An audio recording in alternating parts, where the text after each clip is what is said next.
तुम्ही शेअर मार्केटमध्ये गुंतवणूक करता का?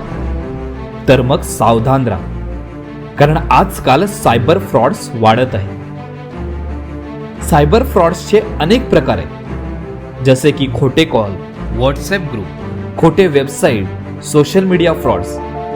यांच्यामध्ये तुम्हाला खोटे वचन देऊन तुमचे पैसे लुटण्याचा प्रयत्न केला जातो. वेगवेगळ्या व्हॉट्सअप ग्रुपमध्ये तुम्हाला ॲड करून मोठ्या फायद्याचं आमिष दाखवून बनावट ॲप्लिकेशन डाउनलोड करायला सांगितले जाते आणि त्यामध्ये मोठा नफा दाखवून किंवा एखादा IPO तुम्हाला लागलेला आहे त्याची रक्कम म्हणून मोठ्या प्रमाणावर पैसे वेगवेगळ्या बँक खात्यावर वर्ग करायला लावून फसवणूक देखील केली जाते. जर तुम्हाला कुठल्या ग्रुपमध्ये न विचारता ॲड केले तर तात्काळ त्यातून बाहेर पडा. कोणत्याही सोशल मीडिया प्लॅटफॉर्मवरून मिळालेल्या जाहिरातीवर विश्वास ठेवू नका. त्यांच्या ग्रुपमध्ये ॲड होऊ नका.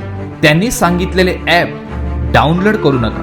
शेअर मार्केटमध्ये इन्व्हेस्टमेंट करायची असेल तर योग्य चौकशी करून आणि पूर्ण खात्री करूनच इन्व्हेस्टमेंट करा. सायबर फ्रॉड पासून बचाव करण्यासाठी काही सावधगिरी बाळगणे आवश्यक आहे, जसे की मजबूत पासवर्ड वापरा, नियमितपणे पासवर्ड बदलत राहा, अनोळखी व्यक्तींना तुमची व्यक्तिगत माहिती देऊ नका आणि तुमच्या डिव्हाइसला अपडेट ठेवा. सावधगिरी बाळगल्यास तुम्ही सायबर फ्रॉड पासून बचाव करू शकता. आनंदाने गुंतवणूक करा.